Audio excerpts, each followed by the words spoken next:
Hi, my name is Tara Canning and I am here tonight to talk to you about choices around eating healthier but yet not having the environment to suffer as a result of it. I've given this course a couple of times, it's quite new, and I'm really excited to share it with you here on Dr. Dilys Clare's channel, Dr. Clare Apothecary, and also this will be uploaded to my YouTube channel, Tara Canning Nutrition, after the event. So don't worry if you don't get to see it tonight, there will be information there saved forevermore for you to go refer back to.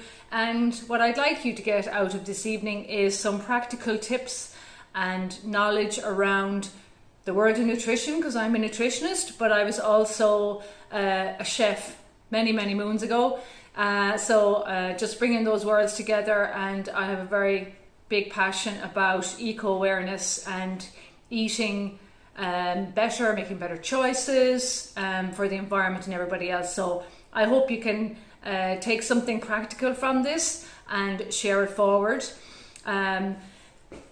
Hello Mary, hello Kathy, and anybody else is going to join us as we go along. And the great news is that after this event tonight, I will be picking a person to win a hamper. And the hamper is from the Terryland Fruit and Veg. So it's a lovely veg box actually, because they do deliveries door to door, and if you order it the same day before 4 p.m, they will actually deliver your veg box straight to your door. I'm sure there's restrictions here. This is coming from the west of Ireland. I'm just outside Galway City, so it's really just, I suppose, relevant to people in the area. You might want to give it as a present to somebody if you don't live around here. So in order to win the Terryland Fruit and Veg box, I would like you to put in the comment box your really good hack for reducing food waste. Today is Stop Food Waste Day as well, and I think it's quite relevant that it's also Pancake Tuesday, going back to long before the 1800s. Actually, I've been doing this for a long time, where Pancake Tuesday was to use up all of those luxury ingredients like your cream and your milk and your eggs and your flour. So you were using them all up to get yourself ready for Lent, for the 40 days of fast. So that was what it was intended for. So they were watching food waste back in the day, and we could learn a lot actually from our predecessors. I do have slides to go with this, but I'm not sharing them on Facebook this evening. But anybody who wants the slides afterwards can email me at tcanning@live.ie, and I'll put that at the end in a few other links as well at the end of the talk. So when I'm talking about eco-eating, which is the name I put on this course this evening, we're looking at starting with your shopping list. Before you even go out the door, be prepared. Have a budget in mind, know what you're going to do, and then you can know forearmed is prepared, right? And also know, even if you're going to your local market and you're not going to the big supermarket, go and know what you want to spend, have that in your pocket, don't have anything else in your pocket, so that at least then you won't be overspending.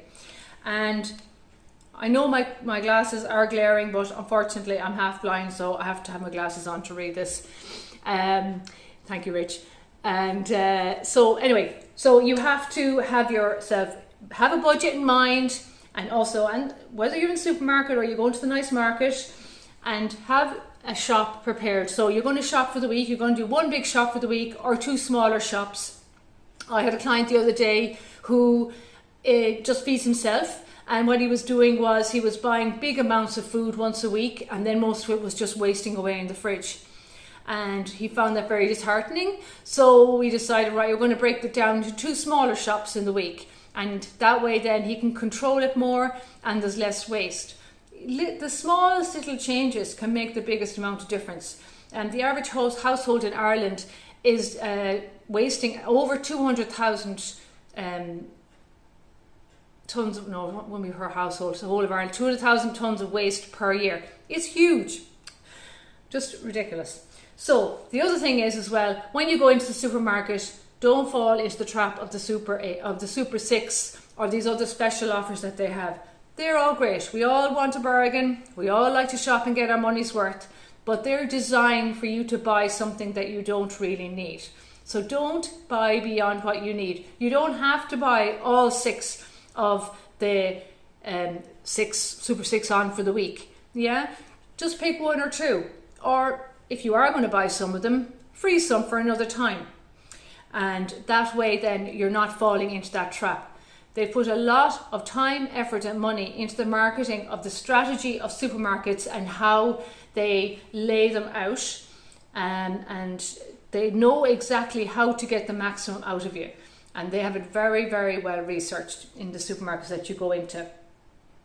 When we were younger, we used to have a thing called a kitchen sink day. My mum used to do a kitchen sink day where we would take whatever bits and pieces were left over and mum would fry them up or turn them into a casserole or a super stew or something, and we loved it, and that was the kitchen sink day. And if you ask my cousins, they'd probably remember that as well from coming to visit the house, the kitchen sink day, and we still have a good laugh about it.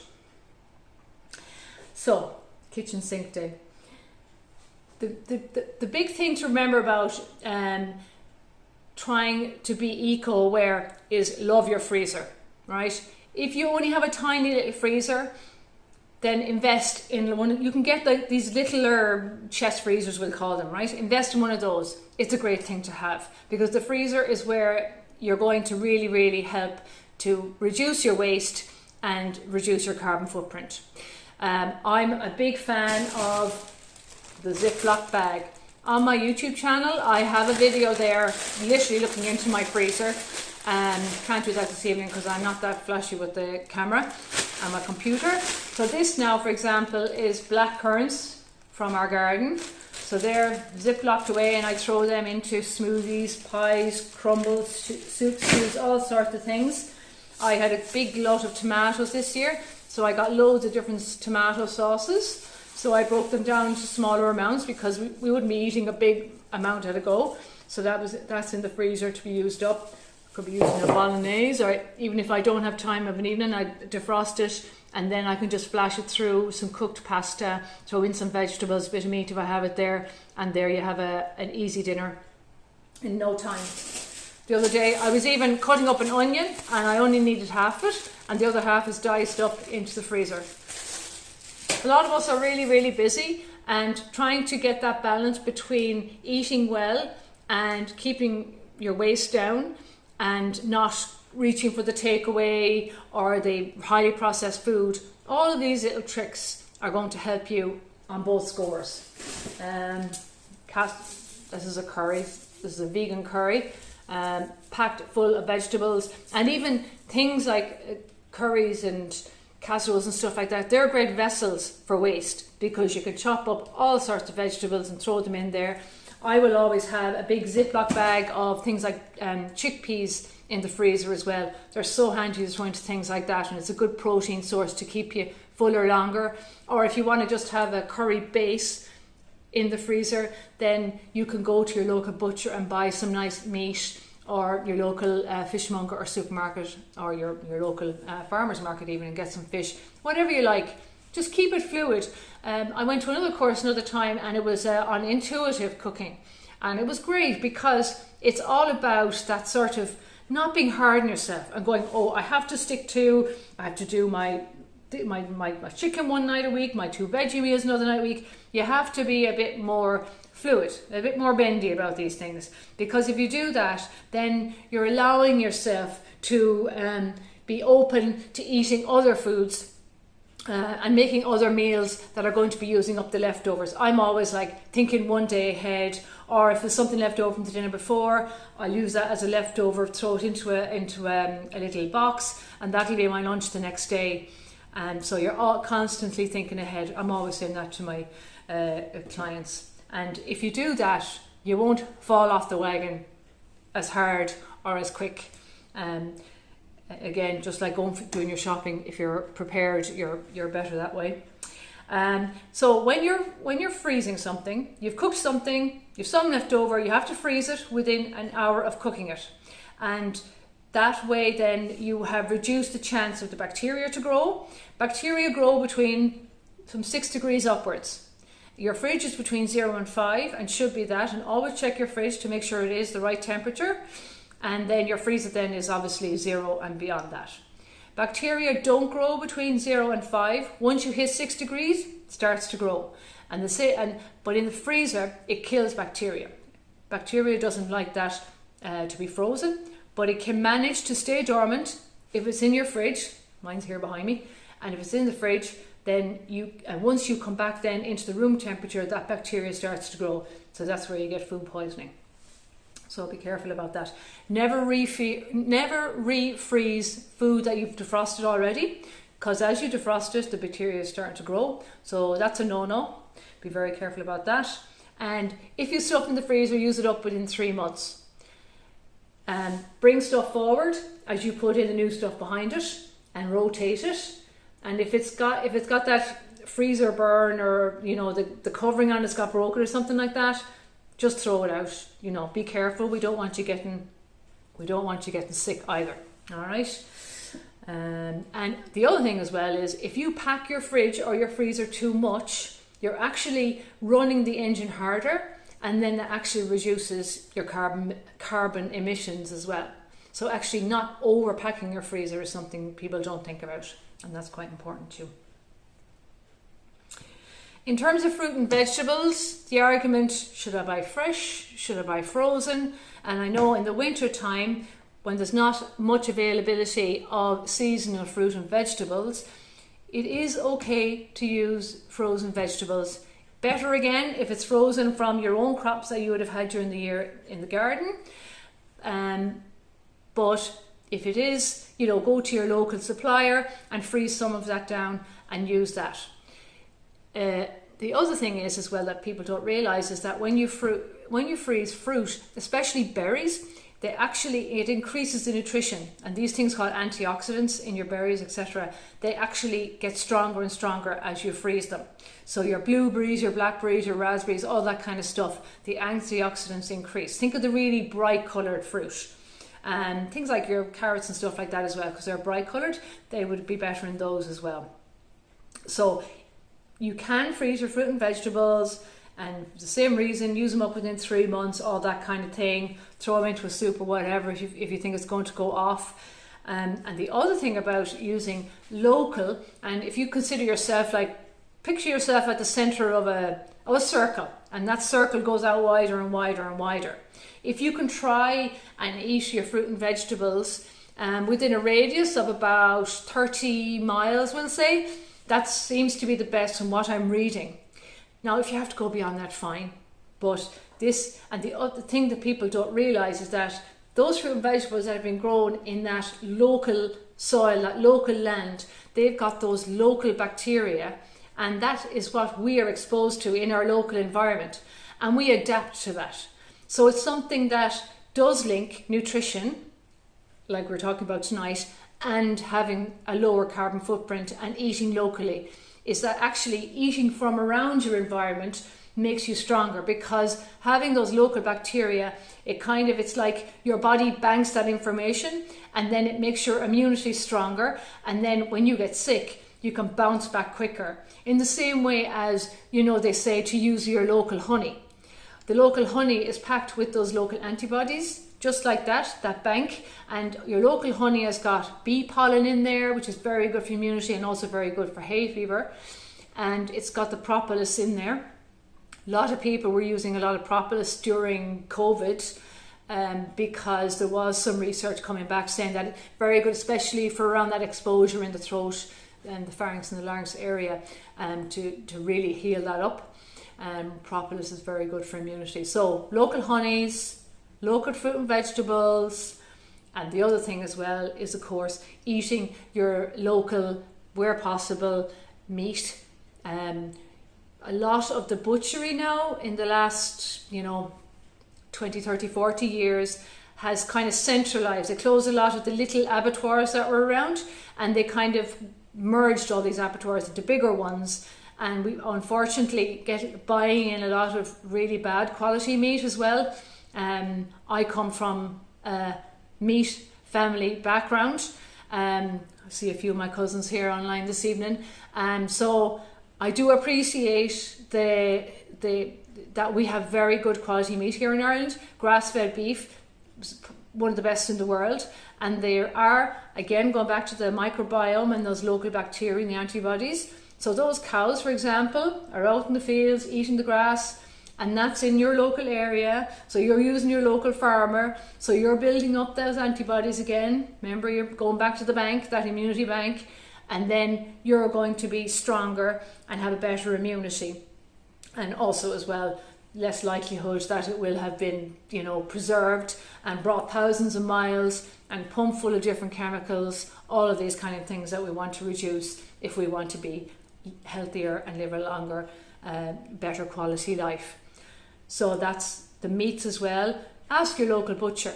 I live near Athenry here. We've got some great butchers in Athenry, and they do slaughter their own meat. So big thumbs up to that. So I'll go to them and I give them the business for sure.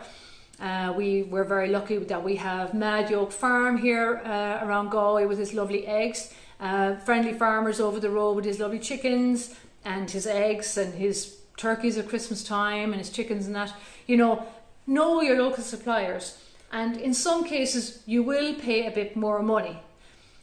But if you go and, for example, have to buy a chicken, a really good quality chicken, and you have to spend the extra €3-4 on that, I'll always make sure anyway that I'll use every bit of it. Whether I'm doing a roast, and I'll take the bones afterwards and I'll make a broth out of it, and that broth will become a soup or a stew or something.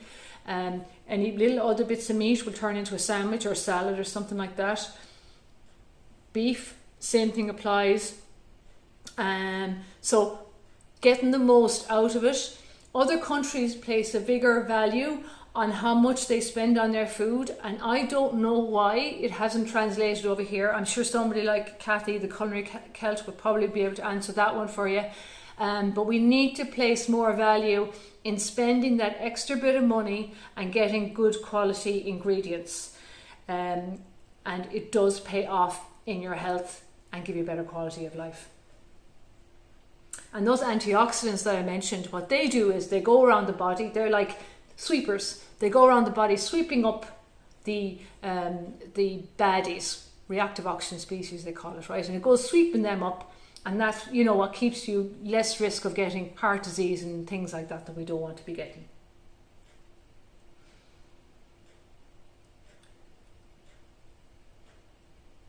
I'm just checking my notes here. And the other thing as well, of course, that I should mention as well is your local herbs.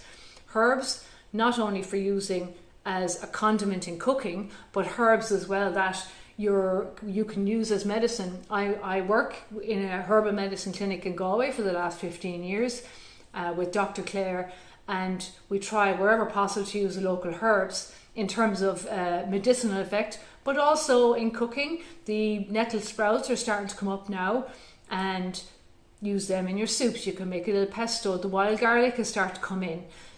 So if you forage responsibly, you can make things like that. Every year I will make a big jar of wild garlic oil, and that will last me months and months and months. Again, because sometimes I'm just too busy. I don't want to be peeling my garlic, cloves and all that jazz. So I will have my wild garlic oil in the fridge, and when I'm coming in cooking, I'm flying around, and I can use that instead, and it gives me a lovely garlic base to whatever I'm cooking. So the wild garlic oil is great, or the pesto as well. Other things like eyebright, the cleavers will start to come in now. If you remember the stickleback, used to go around fighting each other and throwing at each other, and it would stick to your clothes and go in under your neck and all that. That's called cleavers. And at this time of year, we like doing a bit of a cleanse. So you can go and you can steep some cleavers in a glass of water on the windowsill overnight, and the next day it'll be a lovely kind of a murky kind of green colour. But you can drink that then, and that's a lovely little detox for you, which is really nice. So you don't need to be doing anything fancy. You can do a detox in all sorts of ways. So, does anybody know what the main contenders in terms of food waste are in Ireland? Top of the list is bread. Bread. 41% of Irish people in a recent survey said that they throw out a lot of their bread. Little tricks: you can freeze bread easily and then go straight from your freezer, toast it, stick it in the toaster, and off you go. Turn it into breadcrumbs if you feel it's going stale. I always have my food processor sitting on my counter here. It's one of my most used bits of equipment here in the kitchen, and for things like making breadcrumbs, that kind of thing. And then I can use those breadcrumbs then, whether I can do savoury breadcrumbs or I can do sweet breadcrumbs actually sometimes if the kids had biscuits or something, and then I can turn that into a crumble. And the bread, I can do things like I can stuff vegetables with it. A great one my mum used to do was take your tomatoes and then scoop out cut the top off the tomato horizontally, scoop out the middle, and then mix in some breadcrumbs with it and a little bit of garlic and onion, a bit of seasoning, whatever herbs you have lying around the place. Stuff it back into the tomato, put your lid back on, into the oven and bake it, depending on the size of the tomato. Could be, if it's a smallish one, could be 20 minutes. If it's a larger one, could be 25. And that's a lovely meal in itself. Or you could put in some chopped nuts and stuff if you want to give a bit of crunch. So that's either a meal or a side order. You can stuff courgettes, all sorts of things. And that's another great way of using it. So, and bread, you can use breadcrumbs for thickening sauces. Obviously for making your own goujons and different things at home. So you're getting the picture there with the bread, right? Lots of different ideas. So buy less. Review what you do. If you are throwing it out, then just pull back on what you're buying. Your fruit, this is another thing that's a bugbear of mine. People go and they buy their fruit, and then they go and they put it into the lovely bowl on the counter, and they pile it up on the counter, and it looks lovely. It's a lovely little addition to looks really good. It'll be lovely on Pinterest, but the air isn't circulating around the fruit and vegetables. So what happens is then the ones at the bottom rot and they get nice and mouldy, and then you go and you pull off your lemon or your apple or whatever, and you go, oh, okay, what's that at the bottom? And there's a green mouldy bit of fruit there, so you have to throw it out. So you're better off to not load them up. I usually take them out and I leave them flat with a bit of air around them on the sideboard or something like that. Or if it's a long kind of a plate, something like that. So something like that is good. All our shops do pre-pack, no loose veg, so you are lucky. Well, yeah. And if I am buying fruit and vegetables that are packaged, I will always give them a bit of a wash in water with a little drop of apple cider vinegar in there, or a squeeze of lemon, and it just kind of takes off that sort of chemically, that sort of factory sort of feel from them. Here, because they have to distinguish between something that is organic and not organic, more often than not, the vegetable and fruit is covered in plastic. Although I will try wherever possible to buy whatever it is that has not got a plastic wrapper on it. Much better, because that plastic seeps into the fruit or vegetables, and then it's getting into the food chain. I read something today about a course today that they're now finding toxic metals in baby food. So that's very worrying. We know about it being in the fish and the food supply, but it's now in baby food. So it's really, really important that the effort is put into trying to keep our food chain as clean and clear as possible. Salad bags is number 3 on the list in Ireland for being thrown out. So that's your bags of spinach or your mixed leaves, all that kind of thing. When you open it and you take out whatever you want to do, a good tip is to get a damp kitchen paper and put it on top, or a damp face cloth or something like that if you don't want to be using kitchen paper, and put it inside in the bag, or put the leaves into a bowl and put that little damp cloth on it, and that'll keep it fresher an extra couple of days for you. Or you can turn it into something like a salsa verde, which is like a green pesto-y sauce. You can even freeze it and then turn it into a sauce at another time. Or what I'll do is if I'm doing a stir fry or something, I'll throw in, even if it's a lettuce, I don't mind, I'll throw it in at the end of cooking, and I'll just kind of lightly toss it through, or I might even sprinkle it on raw, and that way then you're using it up. Because, as a nutritionist, I'm always thinking, you have to have green on the plate, whether it's at lunch or dinner. So I have no problem getting the salad bag and putting that on the plate or sprinkling it on top of my food. to get me greens in. Talked about the butchers, and also when you're buying, you're looking at the labels in terms of your meat and your fish and all that sort of thing, and your vegetables and fruit, and it says it's Irish. Sometimes it's not. It's bought in bulk and then it's repackaged in Ireland and then they call it Irish. So read the fine print. Like anything, read the fine print, and just, if you do see it like that and you're in any doubt as to whether it's Irish or not, leave it back, and try and pick something else. And if your meat and your chicken is not minded, as in reared in the fields and then brought to a proper abattoir, and it has to make a long journey to meet its maker, that also is very stressful for the animal, and those stress hormones are released into the animal, so that's in that flesh that you're eating. So knowing that what you are eating has been treated with respect, and that it's reduced the trauma and stress to that beast or chicken or whatever it is, so that even within that sort of structure, watching that as well.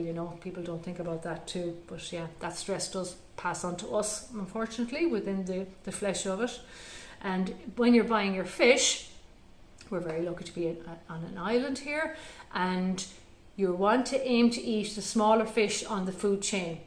And what I mean by that is you're looking at things, say from salmon downwards, salmon, mackerel, herring, trout, sardines, all that kind of thing. The higher fish on the food chain have got higher levels of PCPs and mercuries, so you're looking at the smaller fish that have lower levels of mercury and PCPs.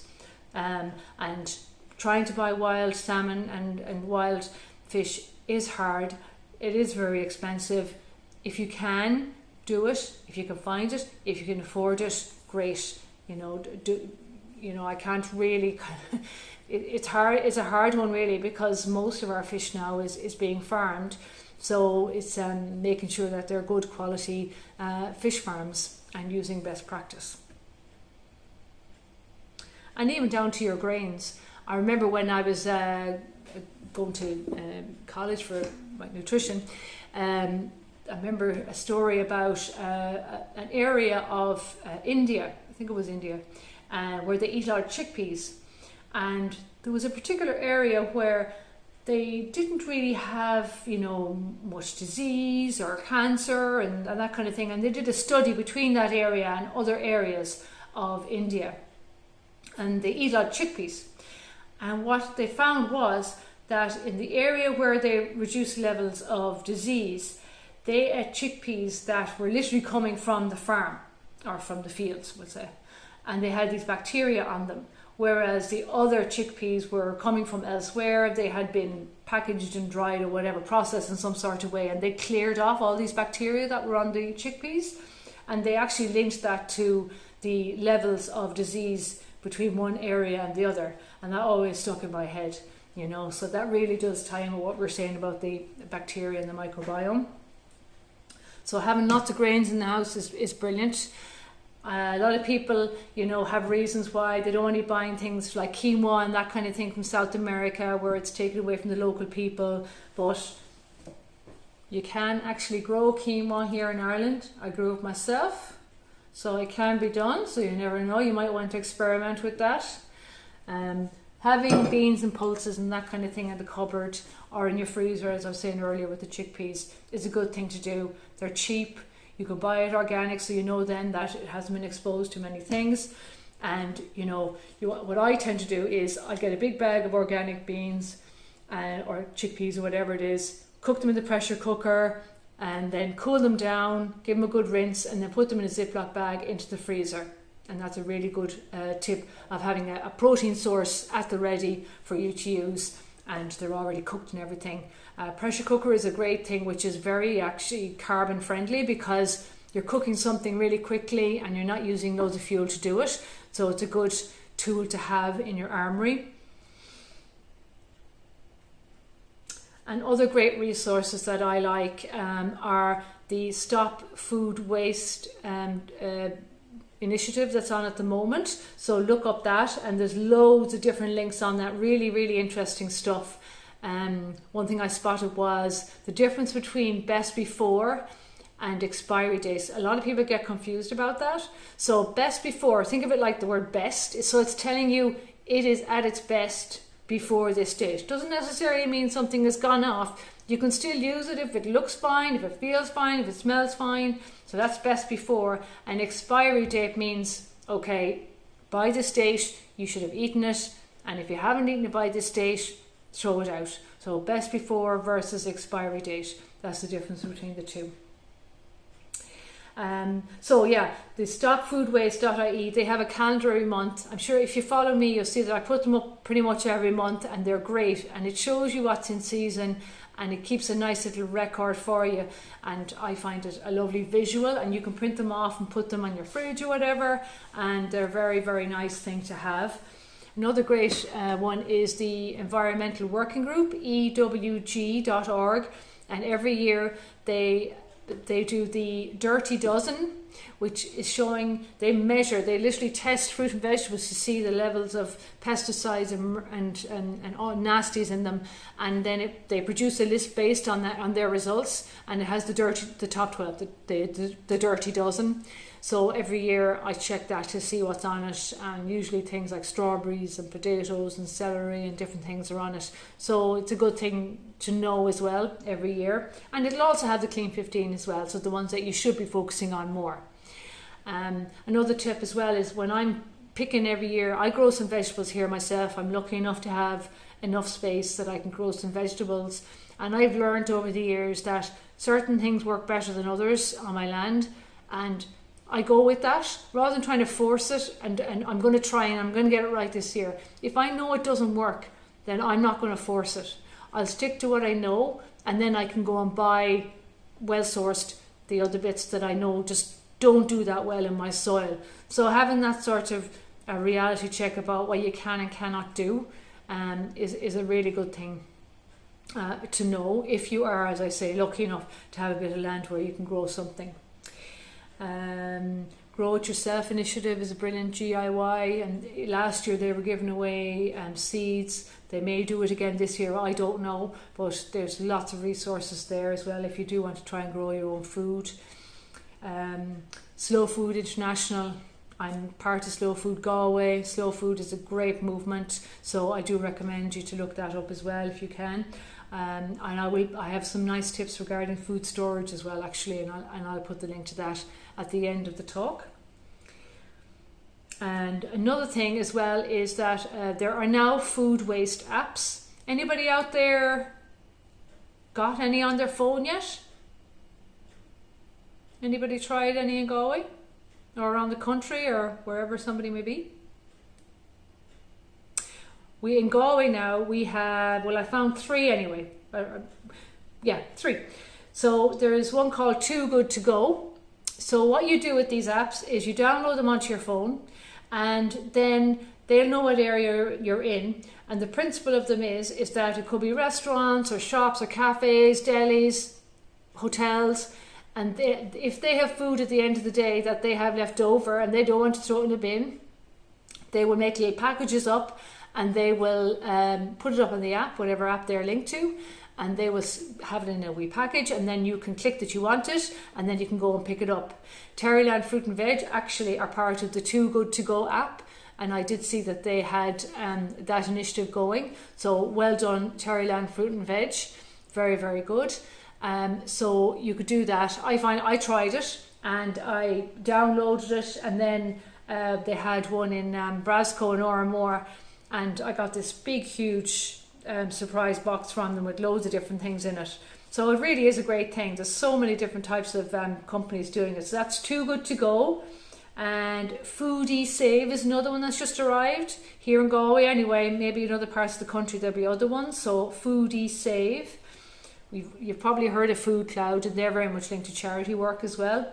And Olio is another one, not here in Galway yet, I don't think, OLIO, but it may be in other parts of the country where you may be. So that's another good thing to do. The food waste apps, big thumbs up from me. So that's it really. I do have slides, as I say. I'm happy to share them with whoever, because there's links in the slides as well and lots of other bits and pieces. So if you want them, just email tcanning@live.ie. And what I'm going to do is I'll be uploading this to YouTube later, and give me your hacks, send them in to me, and I want to get give that veg box to somebody. So between YouTube and Facebook, I'll be picking a winner tomorrow. And if any of you have any questions now, just ask me, or you can email me and I'm going to answer them separately. I really appreciate you taking the time out to come on here tonight, and please share this with other people, because this is all about us all doing our little bit, because every little bit helps to reduce our carbon footprint here, and for all of us to do our bit. And thank you very much, everybody. Thank you very much to Terryland Fruit and Veg for that veg box prize. And thank you to people like, I see Kathy here of the Culinary Celt. She's got a great book out, and I don't have it here beside me. It's on Book Hub Publishing, so there's something for you to look at. A lovely Irish book. And thank you, everybody. Thank you so much for your lovely feedback, and have a lovely Pancake Tuesday. I'm going off now to cook my pancakes.